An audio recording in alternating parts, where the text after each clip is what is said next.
With systemic racism and white supremacy once and for all. But the only pathway I know to do this is through nonviolent means. It is a proven method. It did not fail my father and them. As many people who think it failed, it did not fail them, because one thing about it is when you really understand it and really practice it, it brings about the results. So right now it's about what is the end goal. The end goal is we want change and we want it now. But change never comes through violence. It is not a solution. Violence, in fact, creates more problems. It is not a solution. Nonviolent way is the way, because the means and the ends have to be consistent. We will never get to the end of justice and equity and true peace, which is not merely the absence of tension, but the presence of justice, unless we do it through nonviolent means. And so I'm just speaking from my heart now and saying, I feel you. Trust me, I feel you. I've been close to the edge this time, but I can't go back to all that I felt inside and the rage that was inside that wanted me to destroy people and destroy lives as Martin Luther King's daughter. Because I know that the only way to get what we really want and really get it, and not just crumbs, is through nonviolence and peace.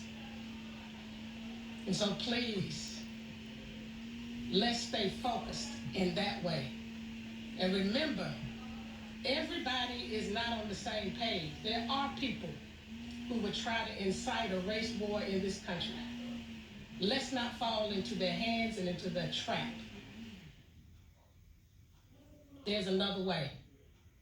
And so in the name of Martin Luther King Jr., from the soils of Atlanta, Georgia, and from the 5-year-old girl who lost her daddy to gun violence senselessly at the hands of law enforcement.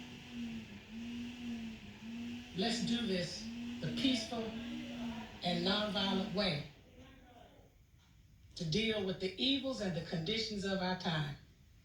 But I will say, as he said, and as I have a dream speech, if we go back to business as usual, we're going to be in trouble. Let's not go back to business as usual. Let's deal with these issues that people are crying out of their soul and their spirit, the conditions that have led to this kind of action. Thank you.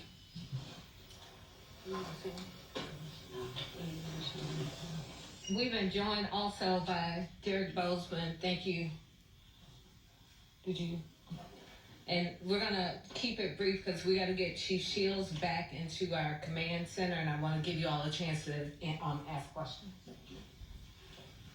Let me say, one who was born and raised in this city and have led many protests myself, what we saw tonight should disturb all of us.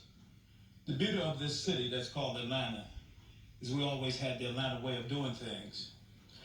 I don't know what the intent was tonight. We had what was a peaceful protest that descended into something that none of us can be proud of. I joined with the mayor. What I saw were young people who were hungry and thirsty to know what freedom tastes like. And so I saw a lot of teenagers out there. And so our message to them is go home and learn what this democracy is all about. My belief in the Constitution is whole, that we should have the right to redress our government for grievances.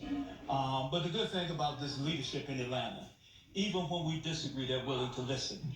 And to Chief Shields tonight, the Atlanta Police Department ought to be commended.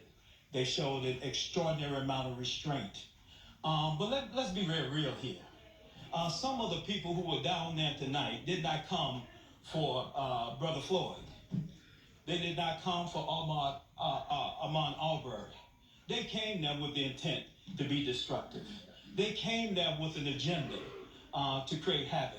Because what does shattering a car window, breaking into a restaurant, how does that move the margin closer towards freedom?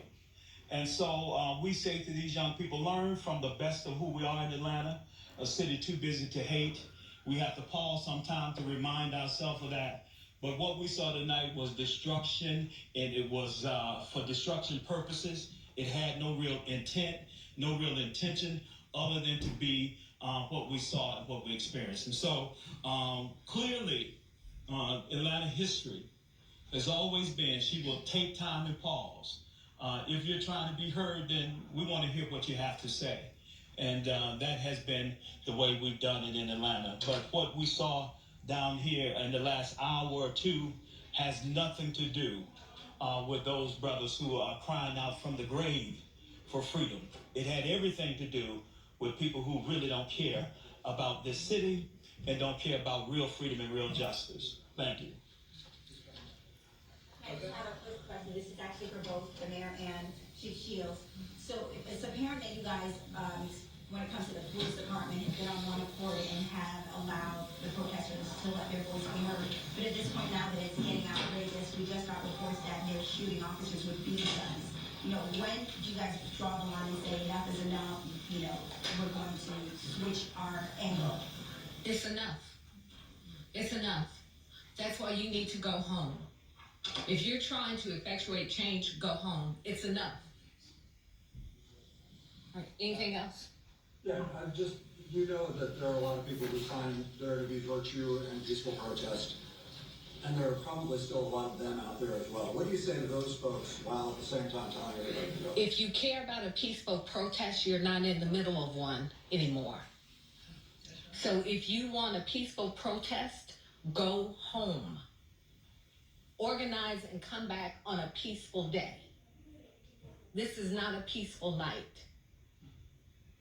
Are you concerned at all about them not listening to the message and coming back tomorrow night or another night? What's your message going for? I am, because they're disruptors.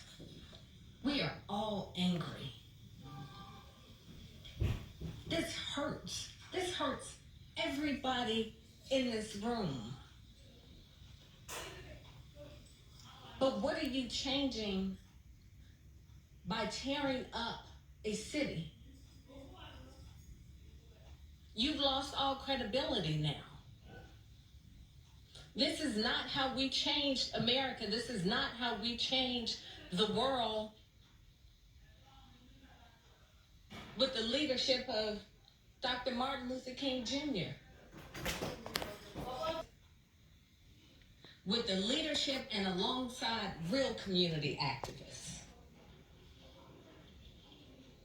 Real people who are part of a real movement. That's not what's happening out there tonight.